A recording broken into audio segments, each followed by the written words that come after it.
Okay, so today I share an interesting topic. I talk about SEOs. I talk about tags. I talk about thumbnails for your YouTube videos. The whole AI, dynamics of everything. Stay tuned.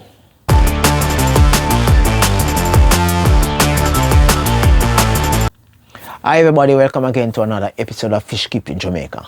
My name is Raleigh. I deal with ornamental fish keeping, fish care, breeding, keeping and trading. Okay, so today my main thrust is on AI generated tags,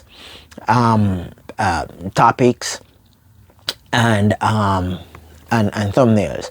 So my family members, well, my niece and my nephews, they are against AI generated thumbnails, and their idea is that AI generated thumbnails are created by companies that are destroying the environment as a result of the process in which the servers are kept going, and the whole idea of the destroying the environment, right? Practically that's what they are saying. We live in a world, guys, that if we should look at the advancement of technology as one that impedes or diminishes the environment or the space in which we live, going forward, the whole idea of advancement in technology will not have a foothold within our society. I remember when I first got my cell phone. My first cell phone was an Ericsson. I don't remember the name, but it was I don't remember the number, but it was a small Ericsson phone, and the battery was about I think it's half inch. The entire phone itself was about 1 inch in thickness, or one and a quarter inches in thickness. So it was really thick, right? It was probably about about 4 inches, about 4 inches in length. It was one and a half inches in width. So it was really a thick device, right? But the costing to maintain that was really, really rough, right? You never had the option of texting. The only thing you had was call, and you call or someone call you. Over time, the landscape of cell phones evolved, and with this evolution came, well, within MySpace, I don't know about yours, I'm just talking about MySpace, right guys, came the Nokia 3210, right? And that phone was an awesome phone. Persons usually use it to do a lot of things that is considered illegal because it was really powerful, it was really cool, right? And then after the 3210 came some other phones that had touchscreen, and that was a thing in the early 2000s, right? So the touchscreen was like awesome, along with the phone that you had, the Nokia flip phone, and then you had the BlackBerry from Canada, right? So we have, as a society, as a world, evolved from all these phones coming up now to, oh yeah, and they had, I remember someone within my circles, they had a phone that looks like a pen. The pen was about half inches in thickness, and it was probably about 6 inches in length, but it looks like a pen, and you put it in a top pocket, right? And it had a camera on it, right? And that was like in the mid 2000s, right? But the dimension of cell phone evolved from, and I'm getting somewhere, because I want you to I want you to understand why the acceptance of AI thumbnail is not a big thing, right? So after you know, like the 2004, 2005, you had other type of cell phone coming out, and then now there was a competition between some Chinese company that produced, I think it was blue, and then you had the iPhone, and you had the Samsung. They never had that popularity in the early 2000s as they had now, right? Samsung and iPhone was like becoming more trustworthy because of some security features that both had, right? So that actually overrode a lot of the other cell phone options that existed out there, right? And they are still within the top 5 most used cell phone throughout the world, at least in my space where I'm at, right? Okay, so over time things have evolved. When I started YouTube, right, guys, I started YouTube not understanding what a thumbnail was. So in doing my videos, they've actually changed. So if you're trying to go back to my old videos, you will see that my old videos have some new type of thumbnails, right? So I used Photoshop, and I used Paint as a means of structuring my thumbnails, right? And to some extent, I would use clippings from whatever I am doing the video on, and I would use that as, you know, put everything together. It was like a cut and paste thing, and it looks like a scrapbook, like probably about a 12-year-old scrapbook, or probably younger, like 10-year-old scrapbook, right? That's how my thumbnails look. And my thumbnails did not really encourage the click-through ratio, right? Individuals clicking the thumbnail because the thumbnail itself actually looked good. Now, over time, persons started to use clip art, right? And then clip art now infused with some real pictures of the individual on the clip art became, you know, something that persons kind of gravitated to. The clip art itself is usually stored, and that's the clip art online, right? It's usually stored on a server, and the server is similar in nature when compared to the server used to generate AI. Some might disagree with me, but practically a server is a server, right? And so as to get the server working, there are certain things that has to be done, similar to that in AI. I believe that ethically, using AI thumbnails, there's nothing wrong with it, because what it does, it enhances the book cover. Have you ever read a book? Matter of fact, you go into a bookstore and just the cover of the book makes you interested just to skip to see what the book is. A thumbnail is something similar to that. And some persons look at the book and not even the name of the book, but just the book because of how the book is organized at the front. Some persons call that artwork. Now, I know 2 persons. They used to work in the graphics art. Graphic art? Yeah, the advertisement industry. What they usually do back in the days, they usually have this large, it looks like aluminum, like I don't know what it's called officially, but it's a large billboard, right? It's different from the billboards that you see now. And individuals themselves would have the boards in the company's yard, and persons will have the paint brush and the paint itself, and they would actually paint the advertisement on the billboard, right? And that is what they did as a career, because their work was artists. They were artists, and they did that for years until they came in with a machine that practically put them out of business.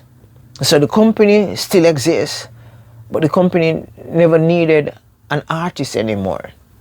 So what the company did was to get the orders from the client. The client will send them an image as to what they want, and then they would actually go on the computer and structure it on the computer, so it is on a large billboard. The same thing that comes, the client, they put it out and they would put it on the machine, and the machine would print it. And instead of having billboard that is made up of metal and board, at least in Jamaica, I don't know where you're at, right? Now they no longer have that. They just have a billboard that have a frame, and instead of having a hardboard or a metallic background, what they have now is they have some canvas. So the canvas is on the billboard, and the canvas is printed on a machine that is controlled by a computer, and the information is inputted by one individual, and it is managed solely by another individual, or probably even the same individual. So instead of having 3 or 4 artists painting a large billboard, they end up with probably one person or 2 persons managing the whole production line of a billboard. I'm saying this to say that first I talk about the cell phone, right guys? Then I talk about the book, right? And now I'm talking about the billboard. I'm talking about the whole idea of thumbnails. Right? Thumbnails have evolved over the years, and some persons might not really appreciate the thumbnail as to being the true facts that exist within the video. But what the thumbnail is doing really is telling a story. It summarizes the story as to what it is happening in the video itself. And so some persons will click on a thumbnail because the thumbnail looks attractive, and when they go in the video, they are looking for the same 4K or 8K or whatever imagery within the video as on the thumbnail. That in practicality, we have not evolved to that stage as yet, right? However, there comes a point, and here is where ethics comes in. There should come a point where whatever is on the thumbnail is actually mirrored through the video. So you can say, okay, whilst it might not be vividly in the video, but I can see where in which the thumbnail is related to the video. Now where the thumbnail have nothing to do with what exists within the video, that is referred to as a clickbait. And clickbaits are something that is not recommended on no social media platform, because what that does, it encourages persons to click but they see something different. And normally when persons do that, that's the creator, do that, what you find is that that person will not click a second time to visit that channel. So whilst a video might go viral once because a lot of persons are clicking because the thumbnail seems so interesting and inviting, a second click will not occur for any other video that exists within that space, because the mindset of the individual behind that click is that I clicked once and what you had was not true based on the thumbnail, so I'm not going to click again because it's believed that it's going to be the same results, same thing, right? So you don't want to do a clickbait, right? At times it's difficult for you to put your image within a video, right? And some persons do practice. I have over the couple of months or probably a couple of years, I've done several videos in which my face is really not into the videos, right? Because I'm just not wanting to be in the videos. I don't have any reason for hiding my face or whatever, right? I just don't want to be in the video. I want the main concentration to be on the content in which I'm showing.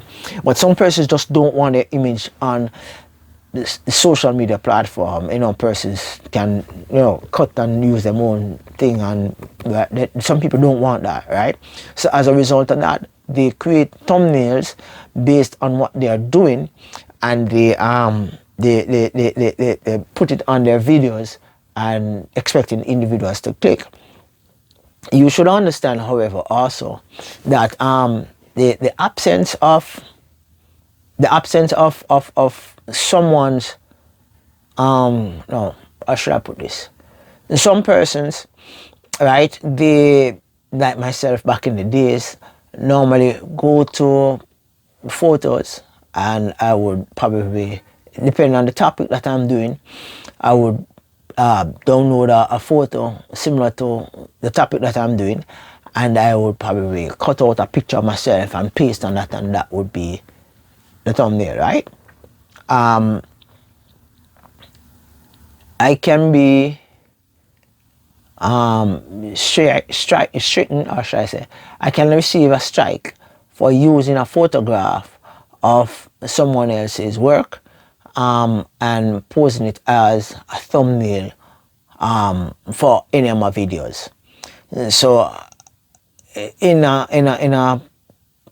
matter of caution, right, I try to stick these days with creating thumbnails that are unique, right? And I find that it works, because whilst persons may discover or decipher that, hey, this is a AI generated thumbnail, but they can see the direction of the video and the story that I wish to share based on just the thumbnail, right? I hope I understand. I hope you understand all that point blank, right? Okay, all right.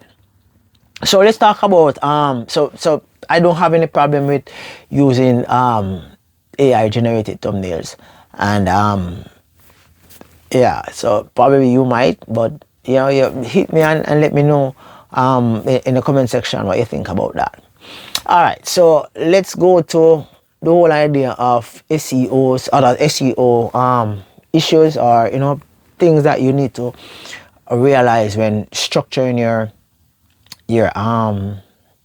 YouTube, SEOs. All right, so your SEOs are how the algorithms for any social media platform, whether it be TikTok, YouTube, Facebook, or Instagram, use to position your shares so that individuals will type in these topics and will locate your videos.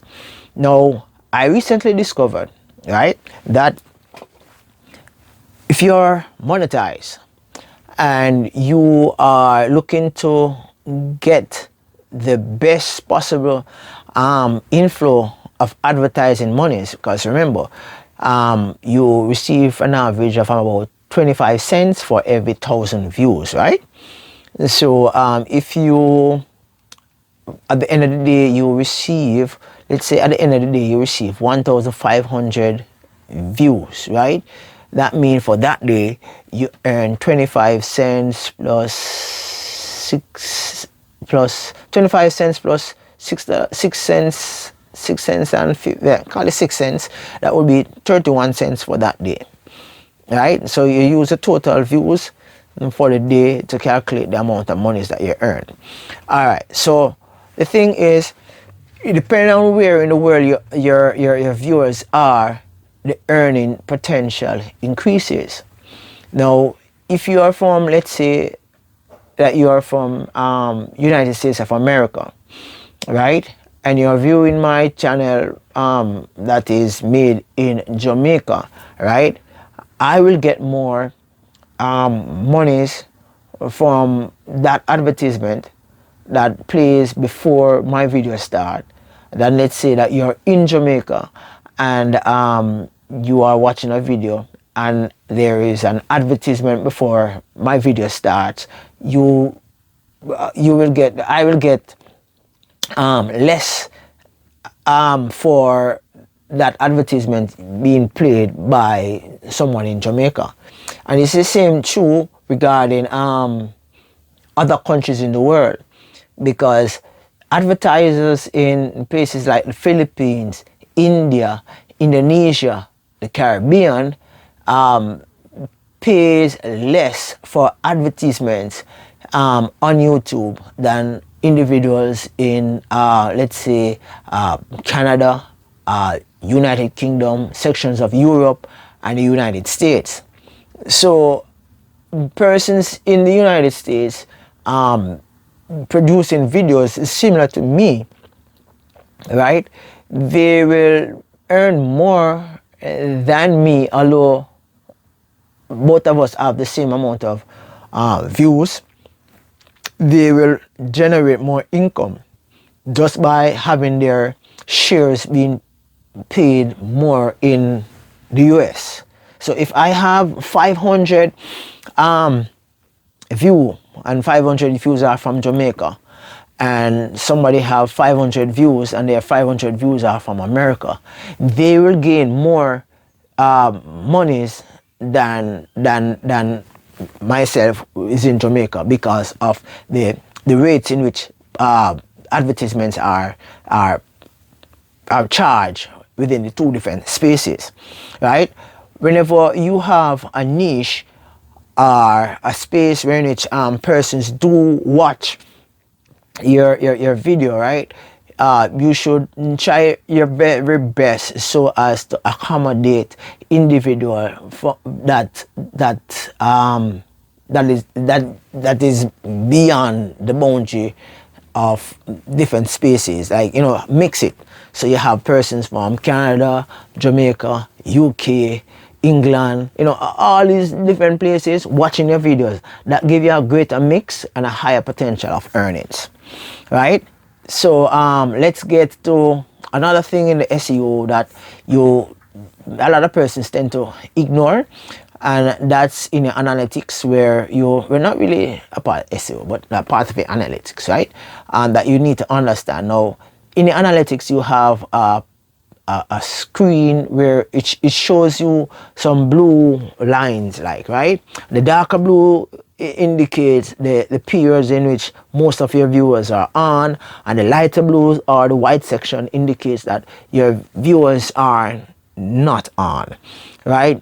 It would be best for you to investigate, assess, analyze your channel to see when is the best time to release your video based on analytics of your viewers. Now, if you are unsure, what you could do, you could ask AI, what's the best time to release a video of certain nature on YouTube, and it will suggest the best time for you, and it will share with you the rationale as to why you should release your video at X time or Y time. So let's say that you might see an individual release his video on Wednesdays at 6 p.m. every week, right? It's a reason, not necessary for accommodation of the individual's workload, but it's a reason behind it. Chances are it's a reason, right? When you look at the analytics, the individual might have read the analytics for his or her channel and have grasped the full understanding as to, hey, listen, when I release a video on Wednesday at 6 o'clock versus when I release a video on Wednesday at 1 o'clock in the morning, the two time frame carries with it two different volume of viewers, and you want at all times to get the viewership that that really help to grow your channel. Because remember, the optimum goal is to get as much viewers so that you can earn as much money as possible. And remember, whatever money you earn on YouTube, you should try to remember that you have to pay tax, right? So you need to do all of that. Okay, so that's it. Another thing to note is that whenever you're doing YouTube, and this video is it just speaks about everything regarding YouTube, that instead of doing it in pieces, I just do it in one, right?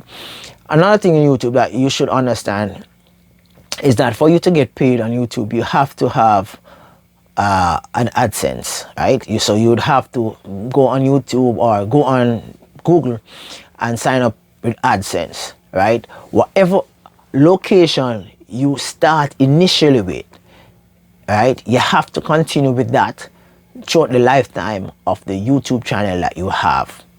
And that means if you start a AdSense account and you indicate that you are Jamaican and you migrated to the United States of America, you cannot change your Jamaican status on your AdSense because you have migrated to the US or migrated to England or migrated to Canada. You continue having that AdSense that location in your AdSense information profile, right? What you could do is close that AdSense, close it totally, and we open another one so that it marks the right region in which you are at, right? That can be a problem, especially when it comes on to payout. It will not allow you to change that way. All right, so let's get on to the whole idea of creating your topics. Your topics are important SEO markers for your videos, right? Persons design their topic based on how they feel, but before you design your topic, you should try to find out what's the best topic out there that's related to your topic, so that you can use it as a pivotal point to push your message across. And so again, you ask on the internet, just go on Google and ask, what's the best topic for a video which shares with you information on aquarium plants, and it will tell you.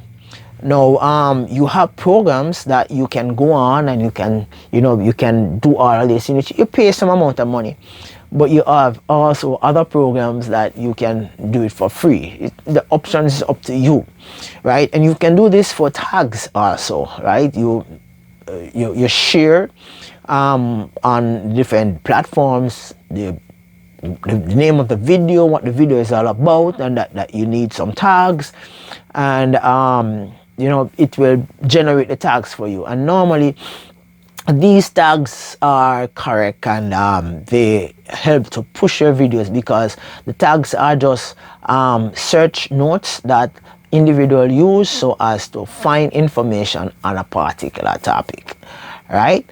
Okay, so I'm talking about SEO and thumbnails today, and talking about a lot of things about YouTube and understanding the dynamics as to going forward and to grow your channel. All right, so let's look at the next interesting thing, which is to position your channel for growth. Now, positioning your channel for growth it can be a simple thing based on your theme, and it can be a thing that might be problematic because not much persons exist within that space. So what you want to do, you want to create a piece, and you want to share it with a prospective audience.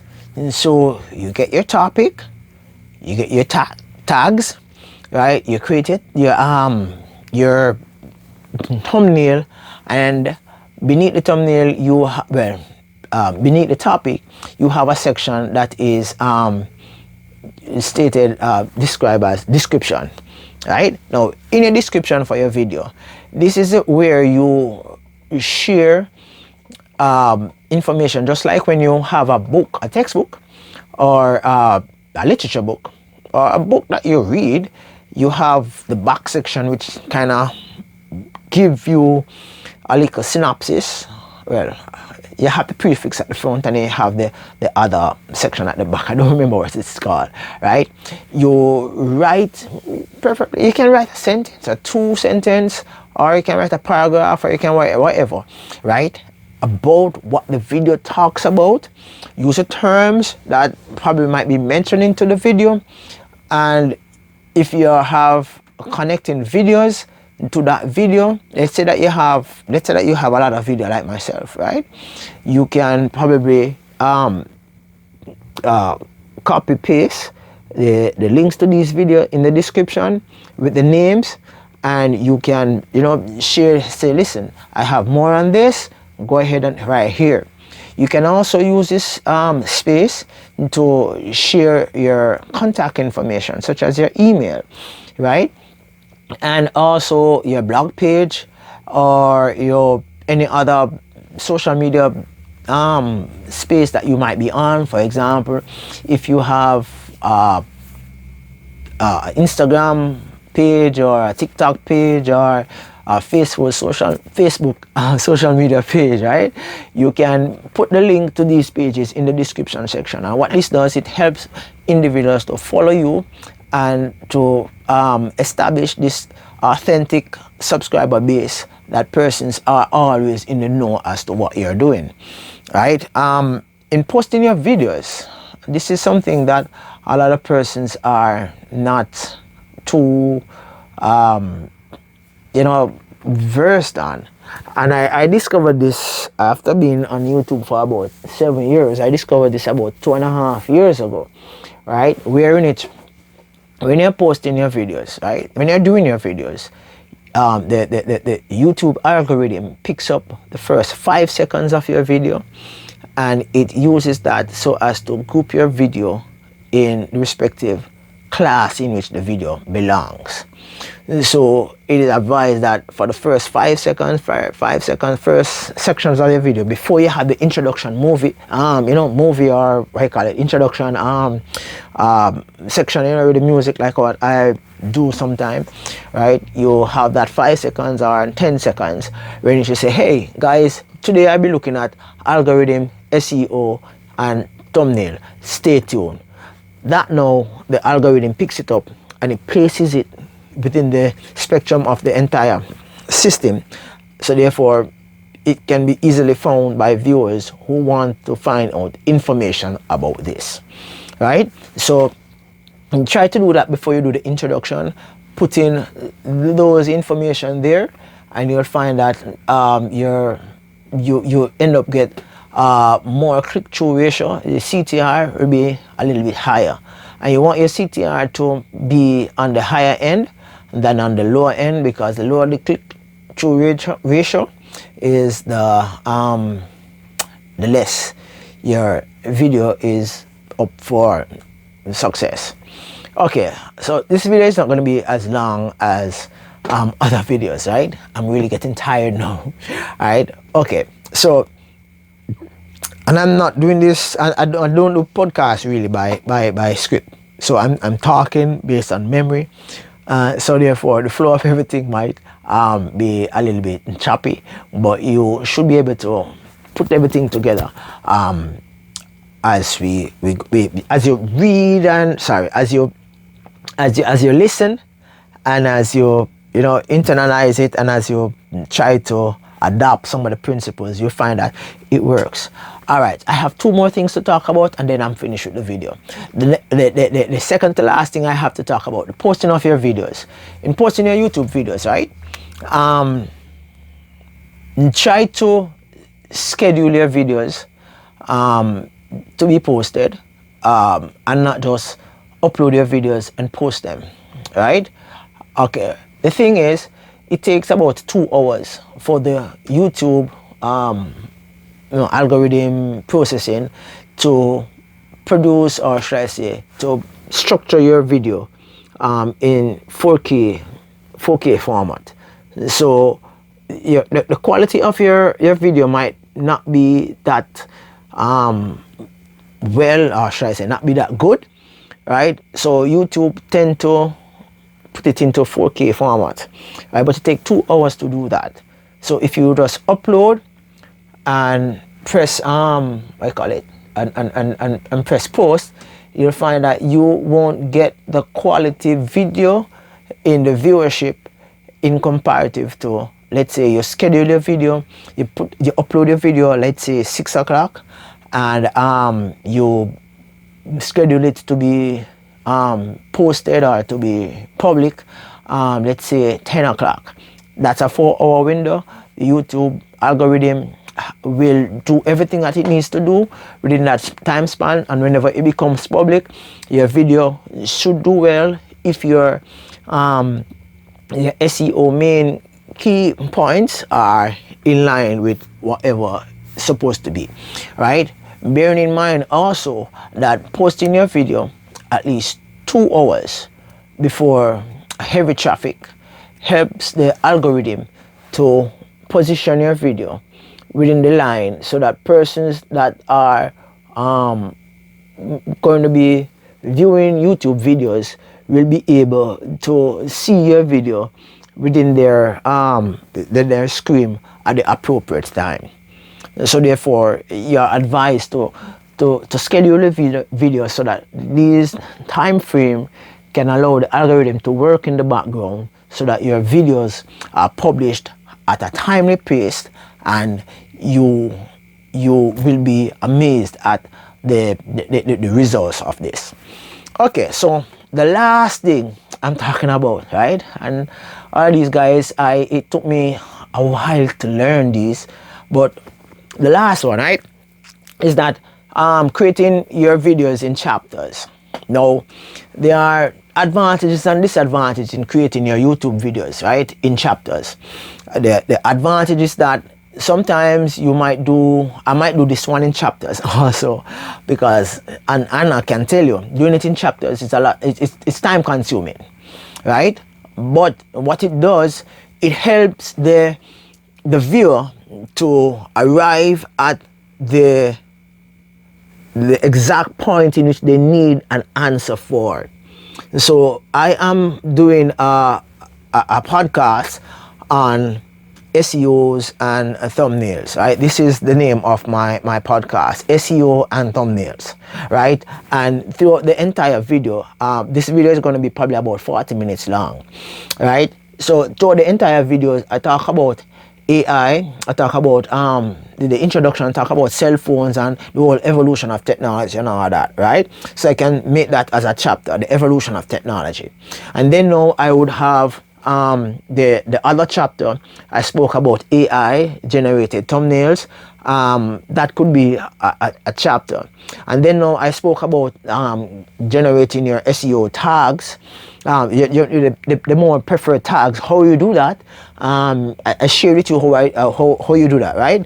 So that could be another chapter. And you might say to yourself, so you talk about chapter, how do you find out, how do you do this chapter thing? No, I'm not a tech savvy individual, so I'll just talk. And probably after watching this video, you might do further research as to how to do chapters, and you might discover it on your own, right? However, I'm going to try as best as possible to explain it to you, hopefully that you can get it and you can probably practice it in your next video. All right, so when you're going to be doing your chapter, right, every chapter starts with 0, 0, the semicolon, the 2 dots, right, 0, 0, right, and then you're going to put intro. Now, each time when the conversation change in the video, you look for that timestamp on the YouTube video, right, and you make the note of that timestamp right underneath the 0, 0. If you look beneath my video, you will see it right in the description. That's the reason why I said that I have to do the chapters, right? Now, when you're finished with all the timestamp and positioning the title for the different time areas, right, you let it be. Ensure that for each time that you put the 0, 0, the semicolon, the 0, 0, intro, you have a space between the last 2 zeros, you have a space, and then you type the name of the chapter, and then beneath that, you don't skip a line. Beneath that, exactly, you start out again. So if the first chapter starts at 0 semicolon, let's say 10 seconds, right? So you're going to put 1 0, and then you're going to put the space bar, and then you write the title of that chapter, and then where that conversation finishes, then now beneath that, you're going to look for the timestamp for that. You're going to put all the timestamp that go down straight. Now what you find is that persons do chapters, and persons do find your information based on your chapters. That is good, because persons tend to watch different sections of your video primarily for information. And being it that my channel is primarily for information, academic research, know-how, all that, it serves them well.